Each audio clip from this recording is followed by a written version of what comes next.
instead. Free is free, the cost to listen. Only your attention, the price you stream. Open for negotiation. Maybe, just maybe, it's one of your dreams. What do you think? Is our production tight? Is the groove right? Does it make you wanna dance? Make you wanna take a chance. Make you wanna take a chance. That's why I make music. That's damnation. Damnation in France. That's Willa May. Warm cookies. If you're doing it professionally. WDMNation MEDIA. Tell me what you think about that. Wearing all the hats, curator of the undefined, speaker of the funk, driver of the car, the one who told you you could be whatever you want, you can be a star. You, we're talking to you.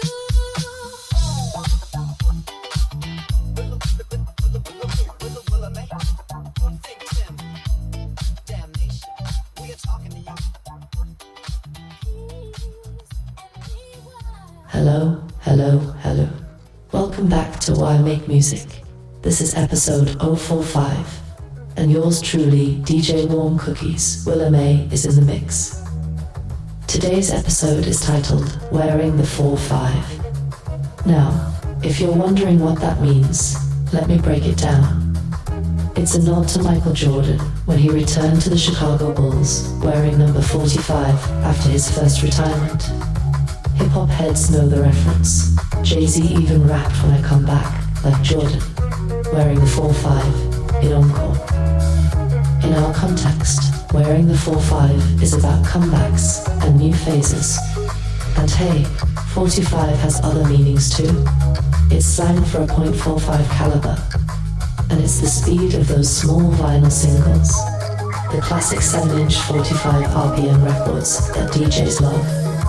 In short, the title sets a tone. We're coming back strong and spinning at full speed. I'm here with the one and only ThinkTimm, and we've got a jam-packed show.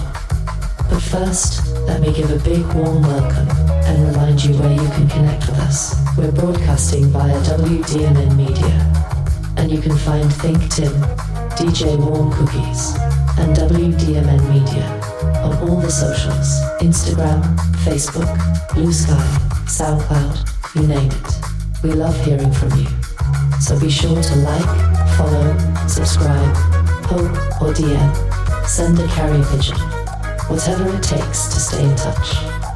We're building a community here, one click at a time.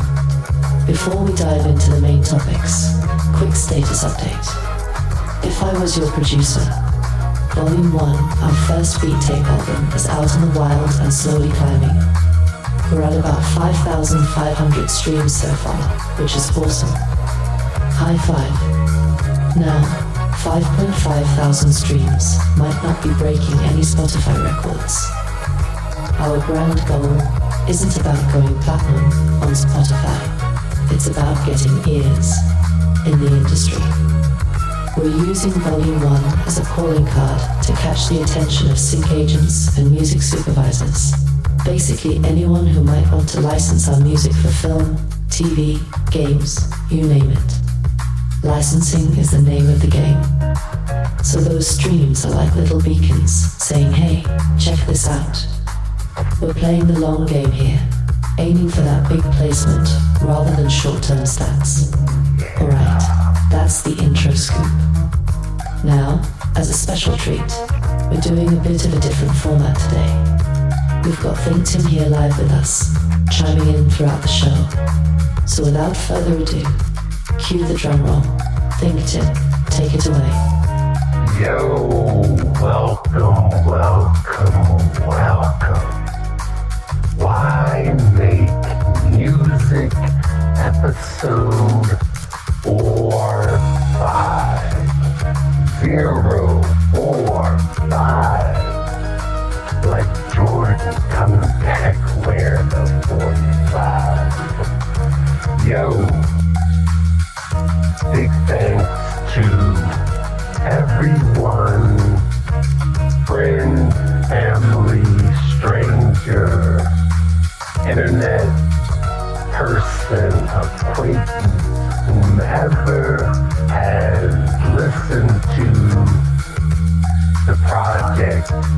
If I was your producer, volume 1. Yes. I did it. I put it out. I told you guys that I had lyrics in me. I had verses in me. Thanks to technology and the year 2025, I can express myself the way I want to and share my creativity with the masses. 2024 was my first year venturing into sharing my lifelong hobby of music with the world.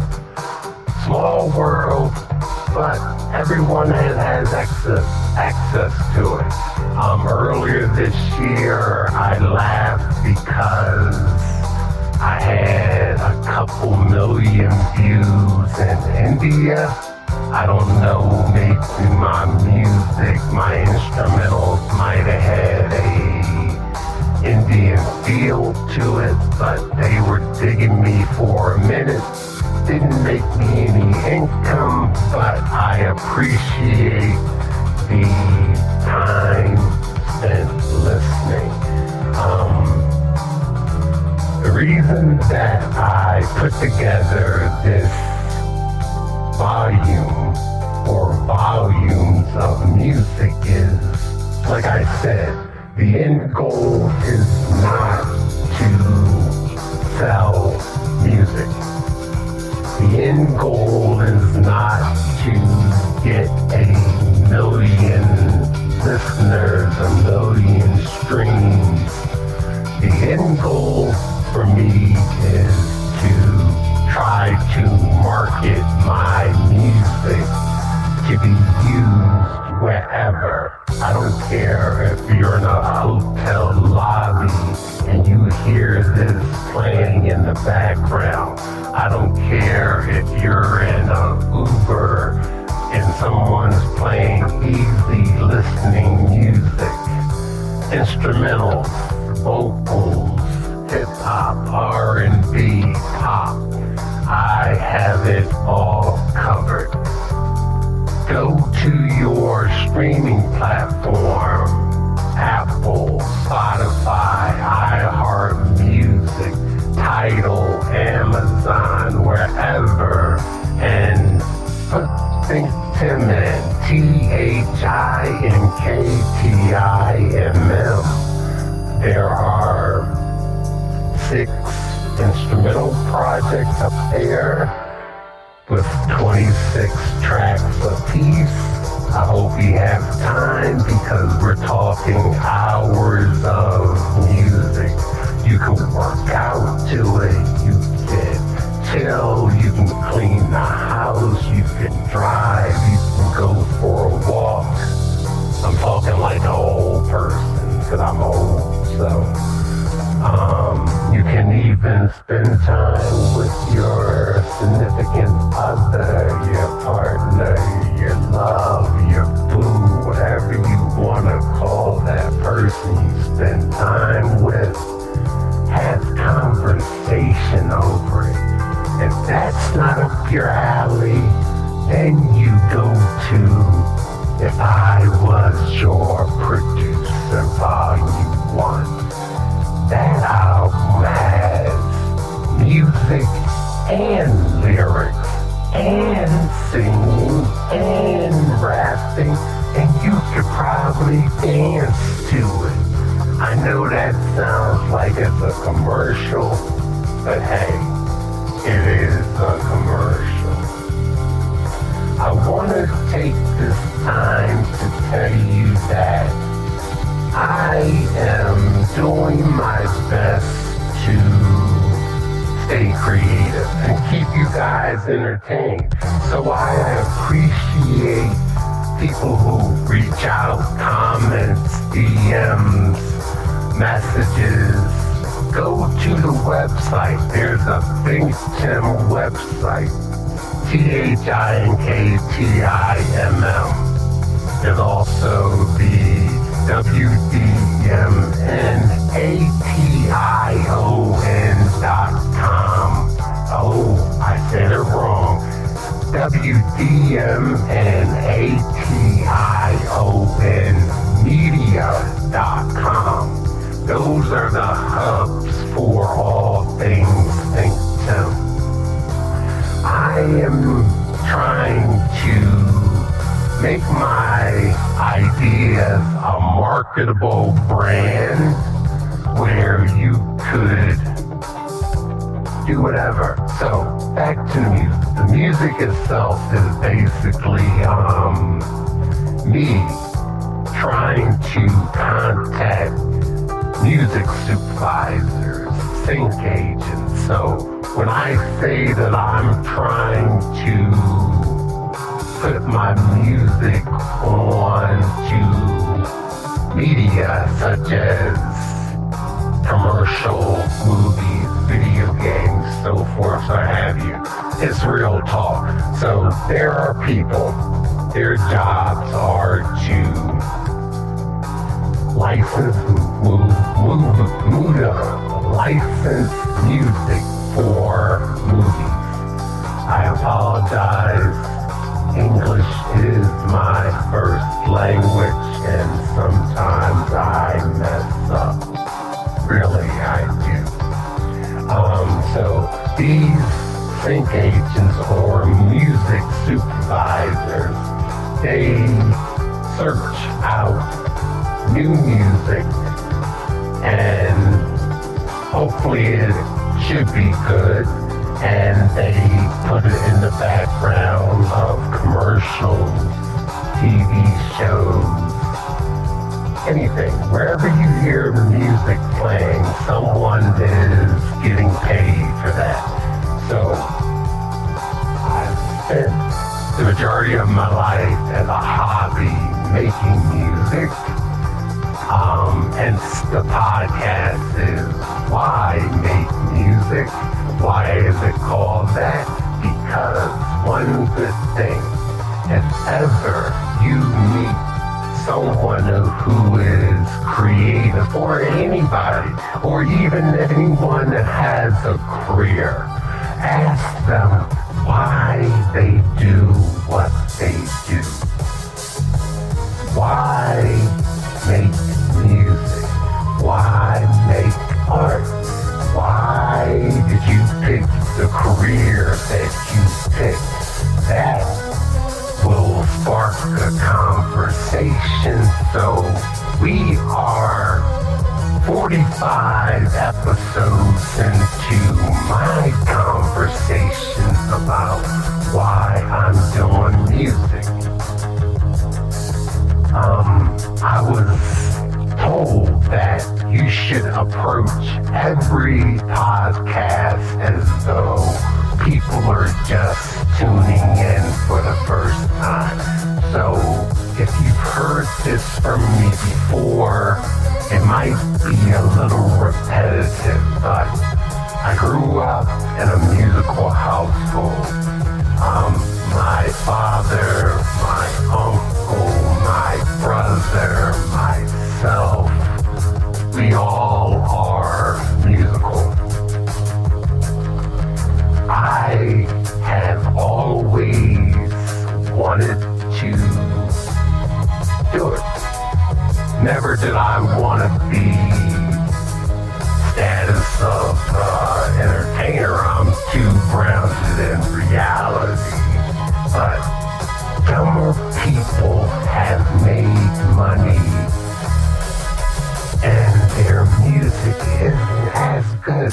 Listen to that track in the background. I'm gonna be quiet for a second. You hear that? That is from my brain to your ears. That is something to be interested in understanding the feeling that it gives a person to create something from their mind and put it out. Now, like I said, would anything happen other than a couple thousand people liking it? I don't know. If it does, it does. If it doesn't, it doesn't. I will still be here in my home making music. It costs nothing other than the electric and the equipment that I already have in home. So, but that leads me to all of the future plans that we have. WDMNation MEDIA. We have a plethora of things going on currently. We are on volume number 1. Volume number 2 of I Was Your Producer comes out August 22nd. Another 10 songs. When I started this, I had no idea how far I was going to go. I currently have 7 volumes mapped out. All the business end of it is taken care of. They just need to be released. I use a online distribution company, and they make sure they keep track and the numbers come in, and if ever I guess someone would write me a big check, I guess BMI will contact me with my every 3 months. I think there's a statement or whatever, but I've made no cash as of yet. But we are venturing into trying to keep the masses entertained, I say. So we are showing off our collection online. We have the lower level collections on Instagram. That is the family's collection of figures, movie memorabilia, different franchises. If anyone knows of me, I love Star Wars. I love the DC thing. Me and my son, my daughter, my wife, we get into it. We need to be sponsored by Disney. So we've amassed a large collection of action figures. We frequent all the events, the movies, so forth and so on, and we do our thing. So part of my venture into the media thing is I'm going to start doing more visual things with the figures to incorporate them. We also do 3D printing. Example, reaching over my shoulder and I'm pulling out this nice Inquisitor's mask from Star Wars, 3D printed, wearable. My son, we have him Mandalorian armor, Scout Trooper armor, wearable pieces. Have all types of weird stuff sitting around here. I have a mock-up of a Star Wars blaster here, but we are just trying to diversify all of our investments, more or less. You know, so if you show it on the stream and talk about it, it becomes a tax deduction, sad to say.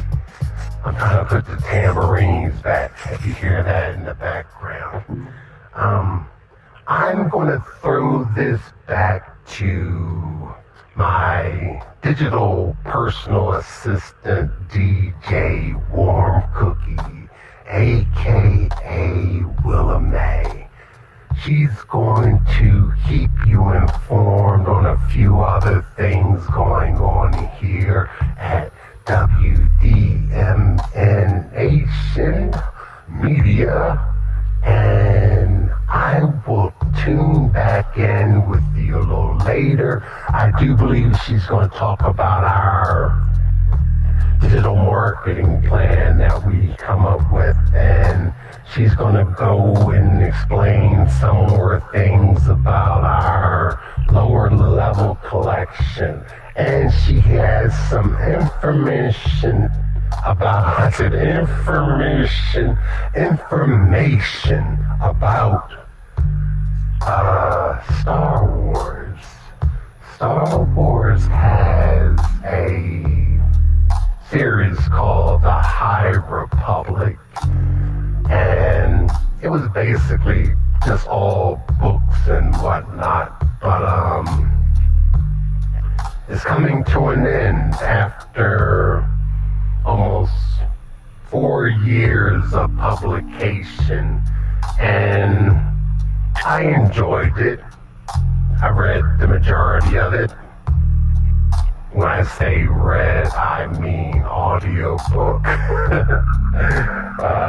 But I want you to continue to support. Thank you. I know I'm a little long-winded. That's why normally I script everything I say prior, and I haven't done one of these off the head things in a minute. So continue to listen. Make sure you go to your streaming platform, because no one buys anything anymore. You pay a membership and you listen. So ThinkTimm, ThinkTimm. Check it out. Get it. Listen to it. Share it with a friend.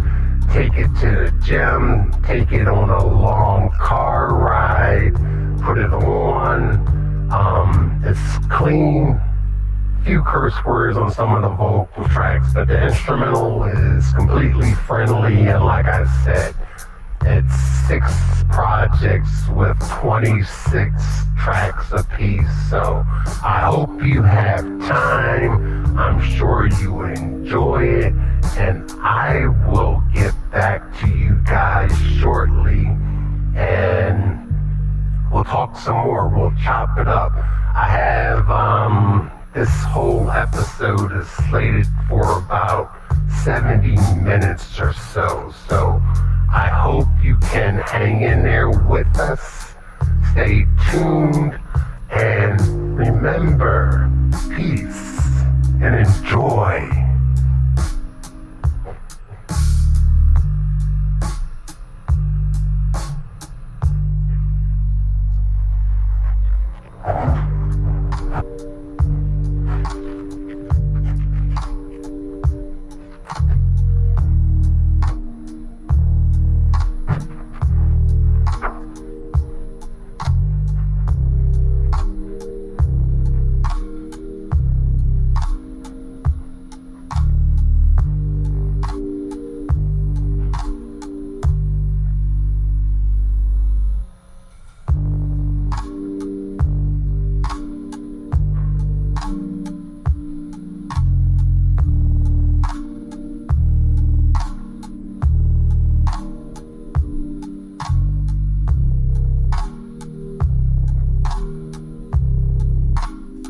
He's coming to you live, folks. Ooh, it's always great to hear straight from ThinkTimm himself. Nothing like that genuine passion coming through the mic. Thanks for those words, Tim. Now, let's get into some updates on our music production journey. First up, we've been working on something called disco. Not the genre, though I love me some disco beats. but the app platform DISCO.ac. This is a slick tool we're using to craft our electronic press kit. For those not in the know, Disco is a popular music management and sharing platform. Kind of a one-stop hub for storing tracks, embedding metadata, and sending out playlists to industry folks. It's basically built for modern music marketing. Think Dropbox meets HubSpot meets Mixtape, all in one. We spent this week polishing up our EPK on DISCO, adding our best tracks, writing up track descriptions, tagging everything with the right metadata, and we sent it out into the world. This EPK is now in the inboxes of a few select sync agents and music supervisors. We're feeling really good about this step. It's like sending your kid off to college. We nurtured these tracks, and now we're letting them fly, hoping they land on a blockbuster movie or hit TV show. ThinkTimm has been on an absolute tear in the studio. No joke. He has outdone himself. We're sitting on 90 plus tracks and counting for the If I Was Your Producer series. Volume 1 was just the beginning. At this rate, we could have volumes 2, 3, 4, 10, 20. Who knows? This raises an interesting question for us. Do we keep numbering volumes indefinitely? Or do we switch up the format? From an organizational standpoint, numbering each volume sequentially, volume 1, volume 2, volume 3, etc. keeps things tidy and lets fans follow along easily. But from a creative standpoint, maybe we don't want to be tied down to chronological numbers forever. We could start grouping releases by theme or vibe, rather than volume number. We haven't decided yet. It's an ongoing internal debate here at WDMN Media. The key point, though, is we're creating like there's no tomorrow. The sheer output, 90 tracks, means we have a ton of ideas flowing. And since our primary goal isn't selling albums or chasing chart positions, it's showcasing our sound and ideas. There's a certain freedom in possibly breaking a format, whether volume 7 is the last numbered one or we go to volume 10. Rest assured the music will keep coming, and it will always be grouped in whatever way best tells a story or sparks interest from those music supervisors. Stay tuned on that decision. By the way, if you caught a whiff of excitement in ThinkTimm's voice earlier, it's because he's been following through on some advice from a pretty wise digital assistant about networking more on social media. He went on a friending hand-flowing spree this week, connecting with a bunch of new folks in the industry. So if you see ThinkTimm or WDMN accounts pop up in your notifications, don't be shy, say hi. It's all about building that network organically. Alright, let's move along and switch gears to one of our favorite segments. All-right collectors and 80s 90s kids, this one's for you. In our lower level collection segment today, we're highlighting something near and dear to ThinkTimm's heart and shelf. The Hasbro G.I. Joe 6-inch action figures, specifically the G.I. Joe Classified series. Now, what's amazing about this line is that it's thriving without any current movie or cartoon tie-in driving it. There's no new G.I. Joe movie in theaters, no Saturday morning cartoon on TV. Yet Hasbro is pumping out these incredibly detailed 6-inch figures, and fans like us are eating them up. And let me tell you, these figures are top-notch. We're talking extreme detail, tons of accessories, and great articulation for posing. They're essentially collector-grade figures that still give you that kid at Christmas giddiness when you open one.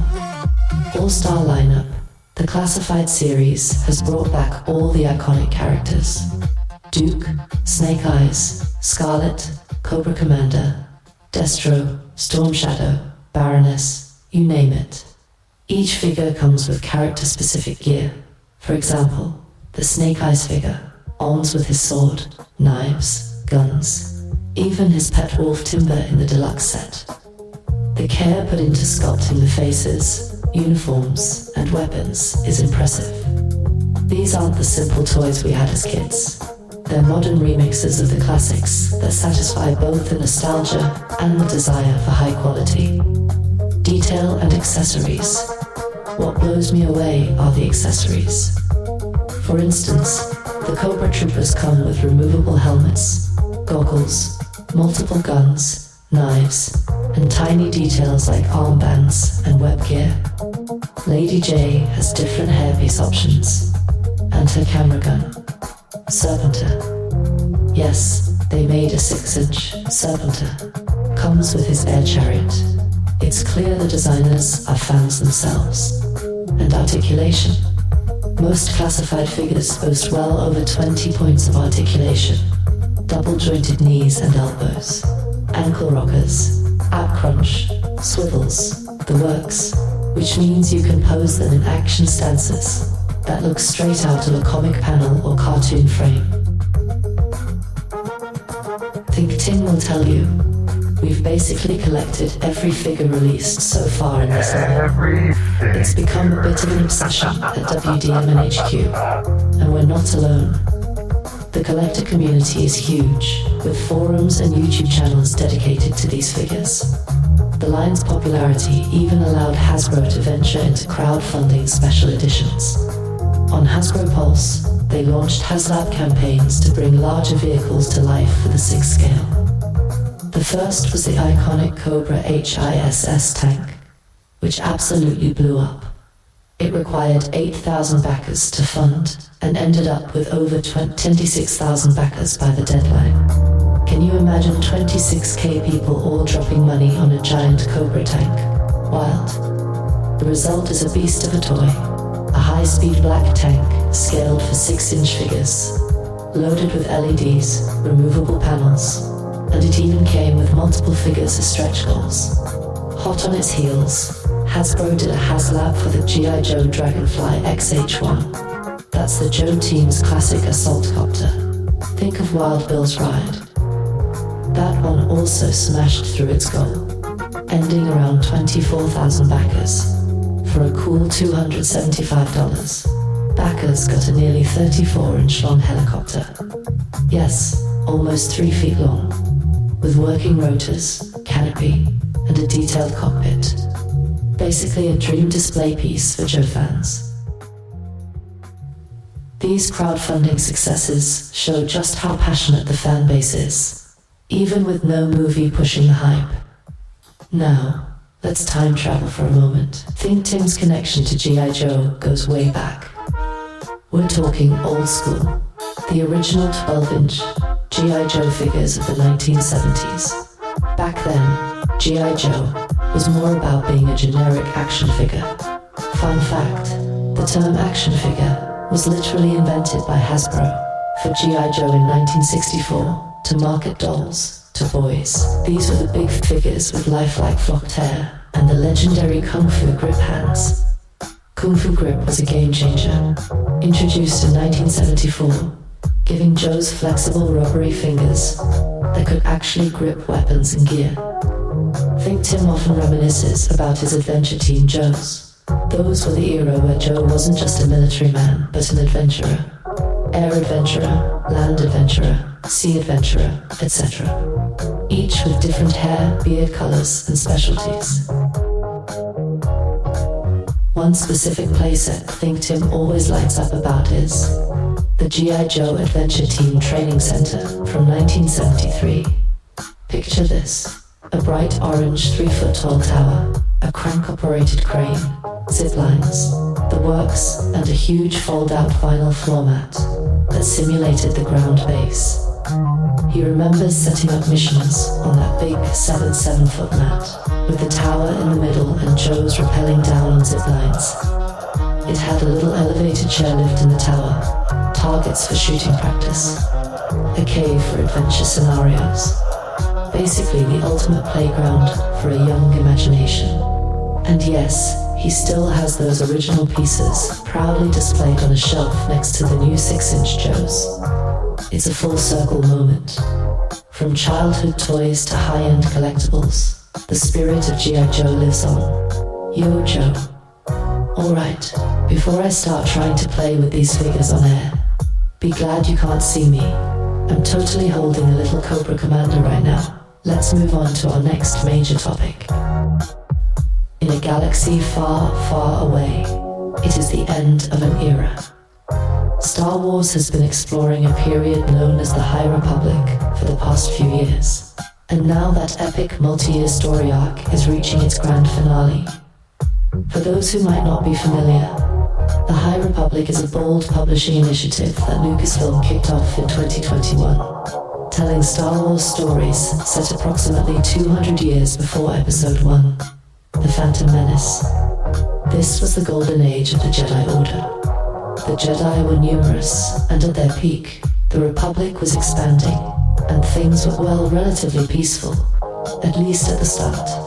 The High Republic introduced us to a whole new cast of Jedi heroes, like Avar, Chris, Elza, Marn, Keeve, Trennis, and terrifying villains, like the Space Vikings, known as the Nihil, and mysterious creatures called the Nameless. It's been a wild ride across books and comics, and it's nearing its conclusion now. The High Republic initiative was meticulously planned out from day one.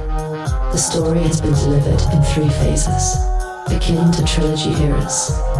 Phase 1, Light of the Jedi, introduced the era's main conflict, starting with a catastrophe called the Great Disaster and the rise of the Nihil Marauders.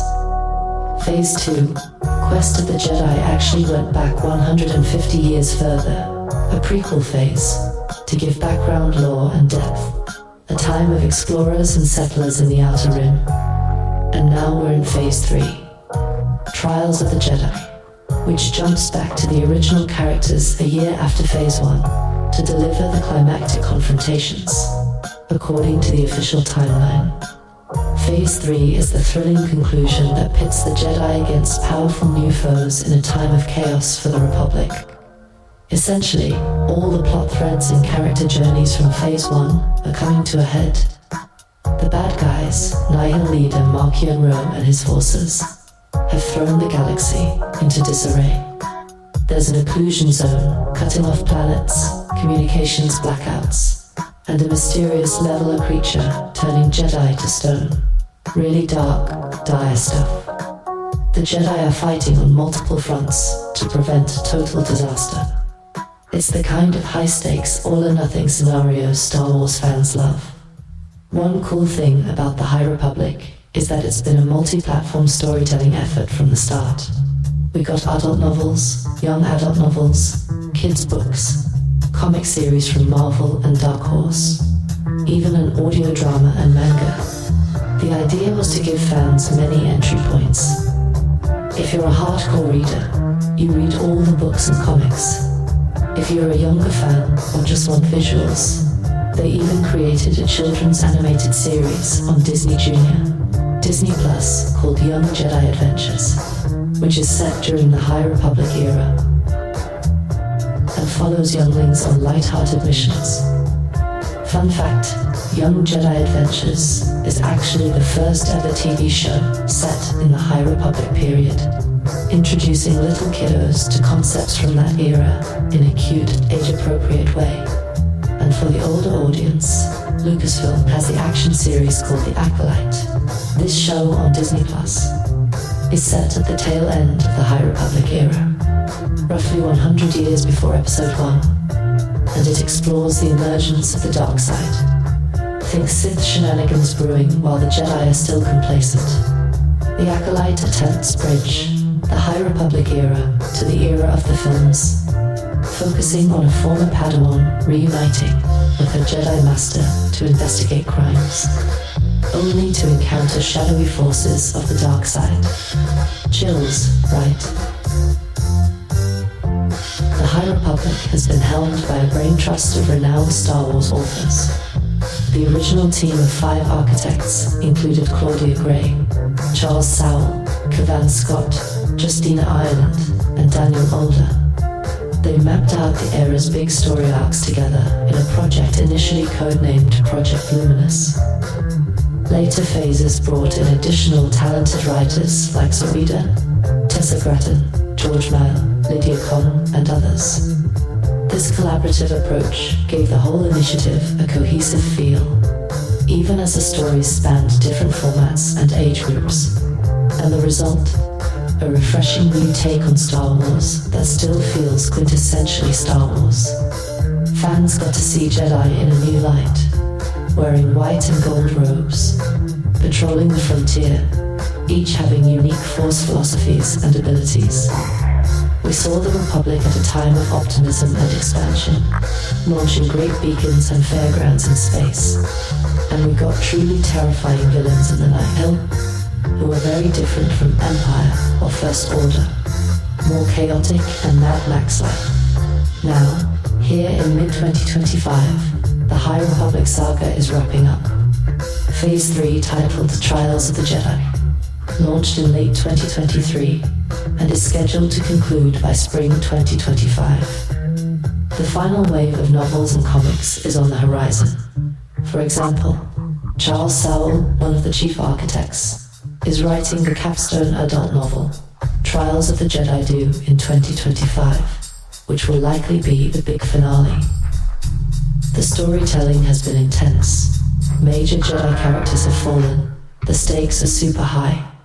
Without spoiling anything, it's safe to say the High Republic era will go out with a bang. It's been quite the experiment for Star Wars, focusing on books and comics to carry an epic narrative. And from the fan response, it's been a success. It expanded the lore, gave us memorable new characters, and proved that Star Wars can thrive outside the Skywalker saga timeline. If you haven't checked out the High Republic, now's a great time to binge the books as the full story comes to fruition. And for those who have been on this ride, buckle up, the finale is here. I know ThinkTimm's been reading some of these comics and novels too, so let's swing it back to him for his take. ThinkTimm, what are your thoughts on the High Republic and its conclusion? Well, you know, I have been a lifelong Star Wars fan. I saw the original Star Wars before it was dubbed A New Hope in theaters when I was a little kid. It changed my life, I ain't gonna lie to you. I can't express how.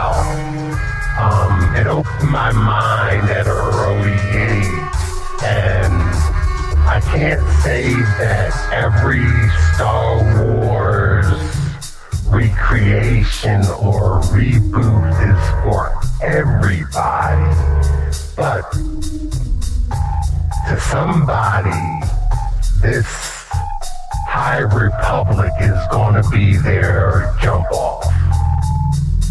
What I mean by that is that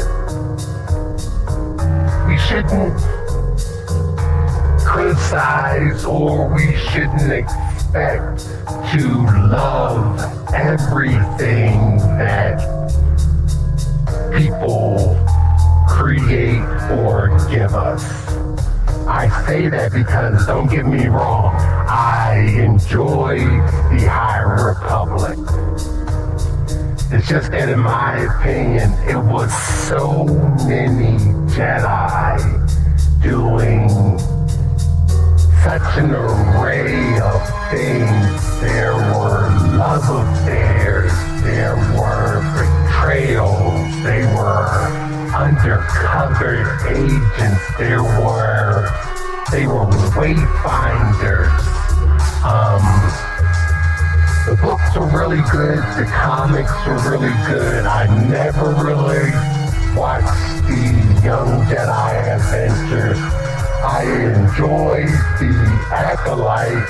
I just wish that it wasn't the watered down version that we got. I say that only because, of course, I look into things and I read what's in the critics forums and I go by other fans and even the director, writer herself, Leslie Headland, basically said that we did not get the show she pitched to the company.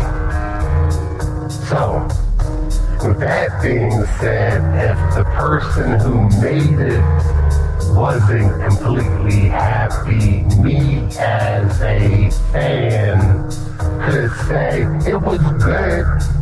I think it was marketed the wrong way. Being though that there was a strong multicultural cast led by a diverse gender of people, meaning that there were male, female, non-binary, declarated people who declared that they were openly free. I do believe sometimes the fan base is a little middle line, middle of the country type folk, and they don't go for multicultural females or multicultural males in their Luke Skywalker, Han Solo driven world, if you get what I'm saying. I'm still waiting on that Lando project, but when we gonna get that, I don't know. But as far as the action, I'm down. As far as any story, I'm down. Because being a open-minded person, to me, is not about the visuals that they give us. It's more or less about the story being told. So I enjoyed the books, the audiobooks. I enjoyed the comics because the story they were given was a good story.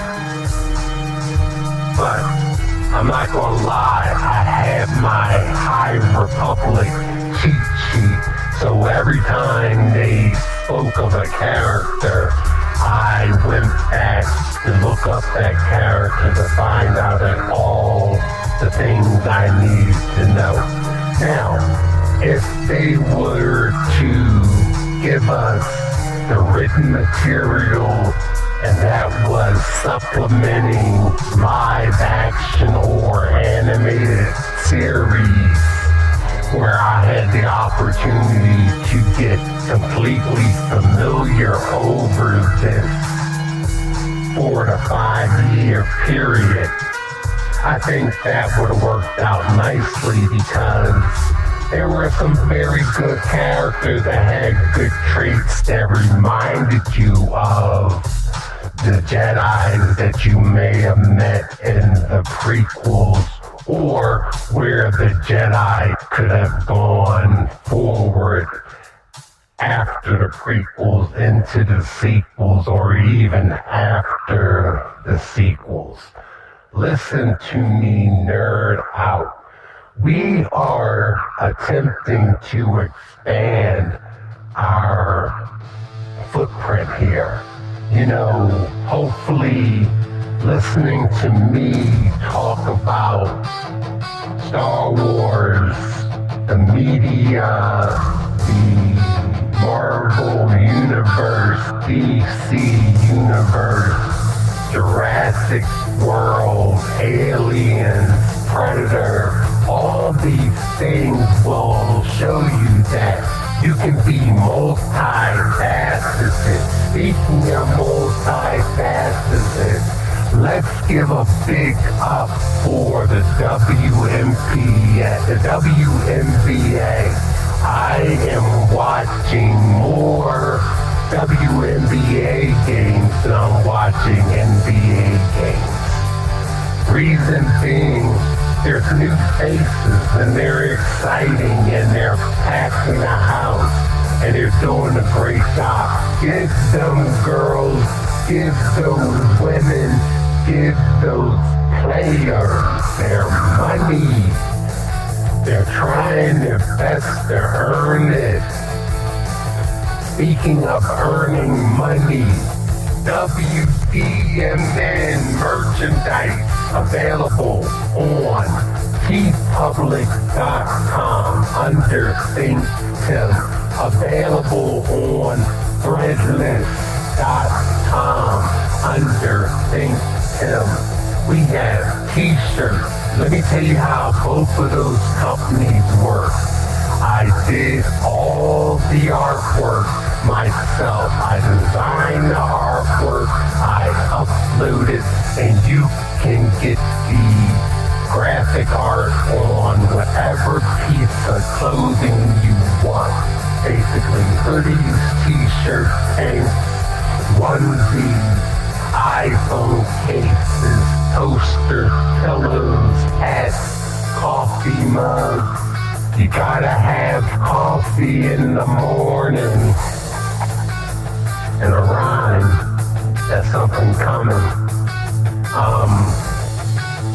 I can't help but try to express how happy I am with the way things are going.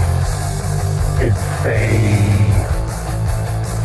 real feeling to want to share ideas and thoughts. I highly encourage people to contact me via the contacts in social media or in the websites. I would like to find out what songs you like now that the songs have lyrics, and now that there's only 10 per project. That's like, what, a half an hour out of your day. Send a little, hey, I like Perplexion, that song was kind of chill. Hey, I like Underneath It All, that was crazy. Or the story in the songs are crazy. I'm flexing my storytelling skills. For those who don't know, I guess you could say I'm sensitive. I did the right poetry thing. You know, I'm really comfortable, very comfortable with myself. So I have no detachments of understanding my emotions. I may not wear my emotions on my sleeve, but they're fully understood. That makes sense to people. But thank you once again for tuning in. Thank you for accepting the lower level collection portion of our broadcast. We are going to get into the visuals of the figures. I'm posting more pictures. I think there's 84 pictures on at lower level collections on Instagram. The collection is extensive. For those who have come over here and seen it, if you're watching the visual portion of this, there's a shelf. That's the shelf of the G.I. Joe stuff I was listening to Willa May talk about. It's a lot of stuff. Now, don't get me wrong, it's not like I ventured out solely to do it. What it was is that I have a son, and my son likes this, and I like it, so it became a joint collection between the two of us. And me, my wife and I basically funded. So we're trying to get the best out of it. So we are multimedia facet enjoyers. We enjoy music. We enjoy travel. A couple weeks ago, we went down to DC. We saw a few exhibits on the history of music. We do plays. We take the kids. Both my kids are in the theater. They don't act or sing or anything, but they do stage crew and production. My son is entering his first year of college this year. He'll be a freshman, and my daughter is going to be a sophomore in high school. Both those kids are wonderful. My wife, wonderful, rock star, not a musician rock star, a rock star in life. She's great. We have a nice scenario here, a nice situation. Shout out to Uncle E. Those who know Uncle E, y'all know what I'm talking about. Shout out to Mr. Davis. Shout out to all the people and all the people I haven't seen. Let me tell you, I have been MIA from this planet for, about 14 years. I prided myself on seclusion and being with myself and being a better human. It's crazy, but once you learn yourself, life is great. Once you understand, life is great. There's a line I use in a song. I say, medication and meditation. Those are the two things you need. And whatever floats your boat.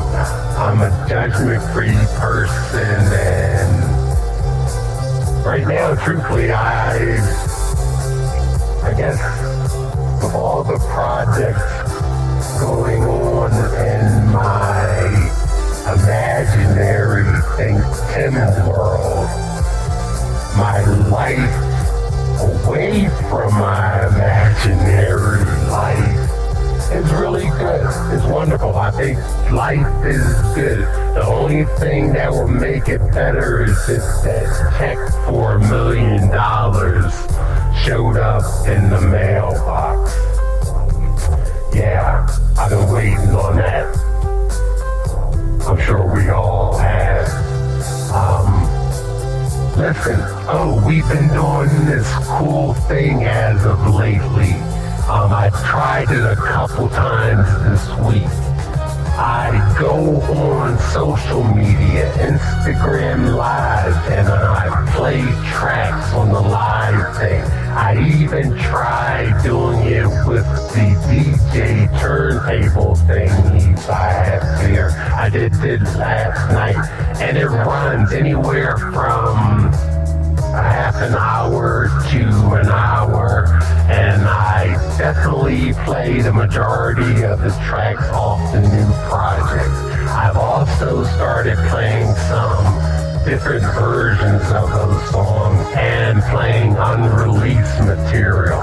And I will play some of the instrumentals from the previous projects also. So tune in. There's going to be no scheduled time. I'm not necessarily doing it for any other reason other than I'm listening to my own stuff and I'm trying to get people interested. I'm not really trying to do, if you know anything about social media, they try to get you to pay for advertisement or whatever. But like I said, I'm going for music professionals and people in the music business, so I am not necessarily trying to do a thing other than that. I am not really trying to sell records, move things. If I can contribute to my children's tuition costs and make my wife a happy person, that's my only concern. And like I said, I will be doing this regardless, and no offense to human race, but dumber people have figured out how to crack this code for being a social media person to figure out a passive income zone. I'm on it. I'm doing my thing. In a hot second, DJ Warm Cookies, Willa May is going to chime back in. She has a few more things to say, and then she's out of here. But thank you once again. I am ThinkTimm, ThinkTimm, and you've been listening to Why Make Music, the podcast for music Well, folks, creators. that was awesome. Always love hearing ThinkTimm's perspective. As we wind down episode 045, wearing the 45 let's quickly recap what's coming up and do our shout-outs, because we've got lots of goodies in the pipeline. Mark your calendars for August 22nd. That's when we're dropping If I Was Your Producer, Volume 2. All the groundwork is laid. The tracks are selected, mixed, and mastered. Over the next few weeks, we'll ramp up the sneak peeks in marketing. Expect some teasers on social media, maybe even a trailer or some behind-the-scenes clips of ThinkTimm in the studio. Volume 2 is going to build on the concepts of Volume 1, but with fresh twists and even more genre-bending production. We're super excited to share it with you all. Surprise, surprise. If you follow us on Instagram, at ThinkTimm, at DJ Warm Cookies, at WDMNation MEDIA, you might have caught something new we've been trying several times this past week, at totally random, unscheduled moments. ThinkTimm and I have been hopping on Instagram Live to do impromptu DJ mix sessions. Think of it as a pop-up radio hour where we spin tracks from Volume 1, some remixes, and even sneak in unreleased material that nobody outside WDMN has heard yet. We've done it twice so far, roughly 45 minutes to an hour each session.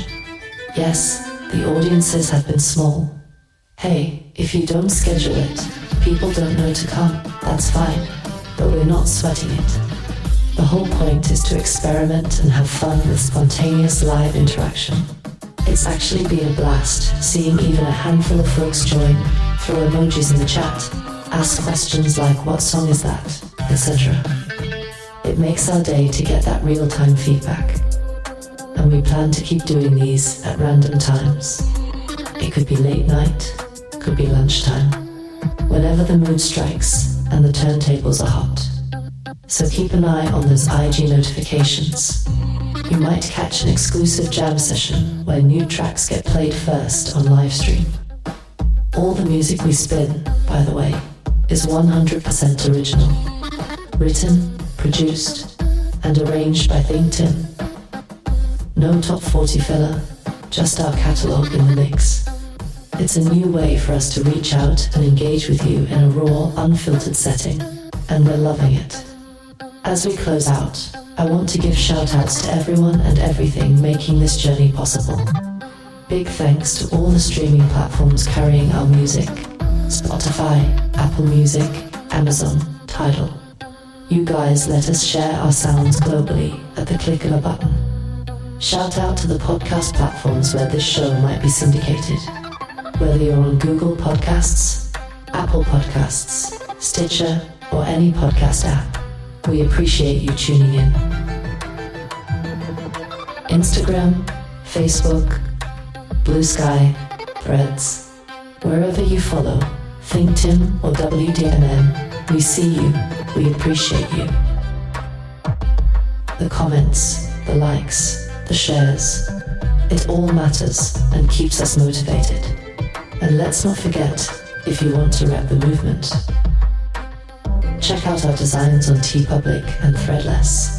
Some really cool ThinkTimm and WDMNation apparel and accessories are up there.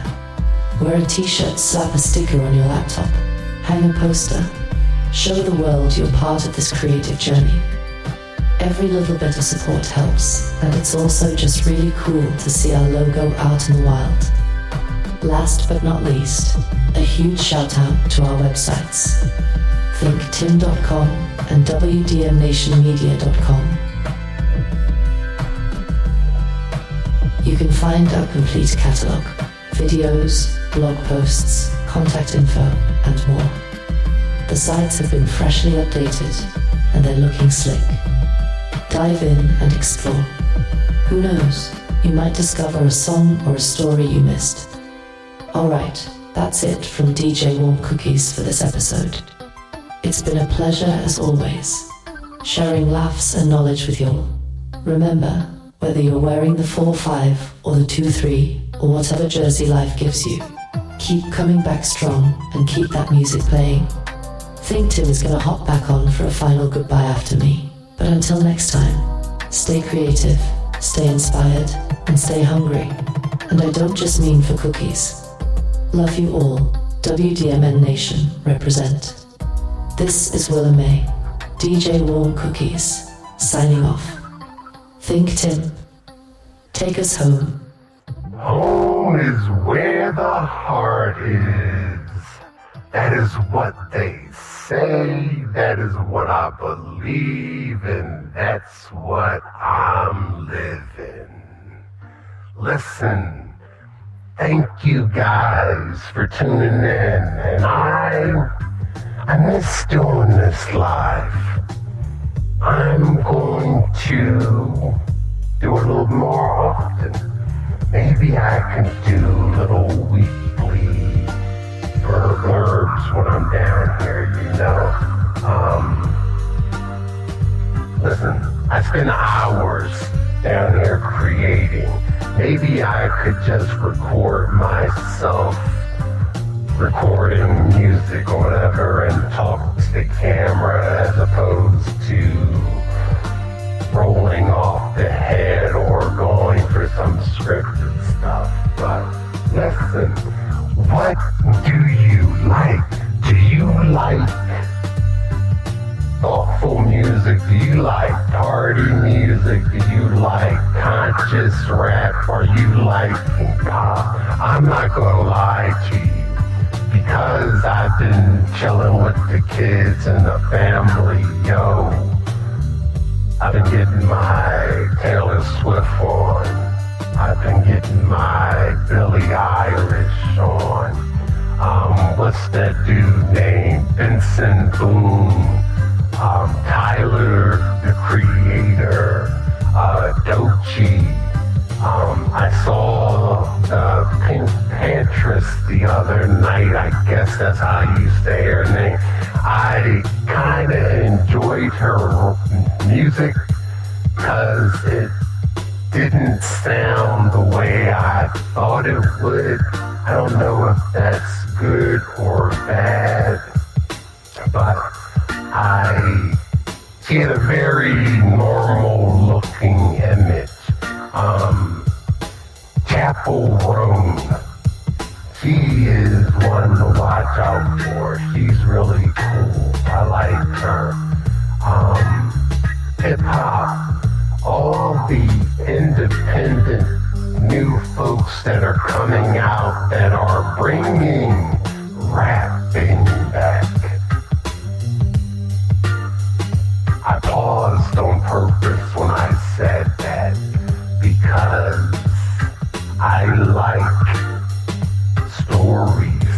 Eclipse has a new album out. It is great to see people my age still putting out music. LL Cool J.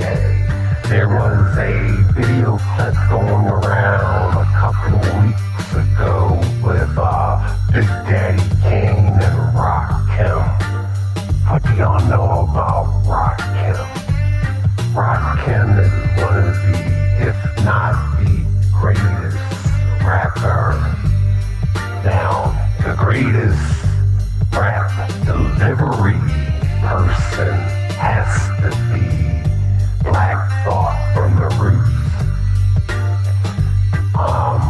Everyone knows I'm a huge Jay-Z fan, so without being said, Jigga, put out an album for the old people. I see you out there with Beyonce on stage and giving us little flashes of greatness. Drop an album. Don't lecture the people, or lecture the people that need to be lectured. I'm kind of responsible. I don't need to hear about investments and buying paintings and creating legacies. I'm doing it on a smaller level. But on that note, I'm gonna let it play out. You guys, thank you for tuning in. ThinkTimm, peace. Be wild. Live your life.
Come dance in the light, ThinkTimm in the mirror, no disguise. You blink and I'm here, surprise.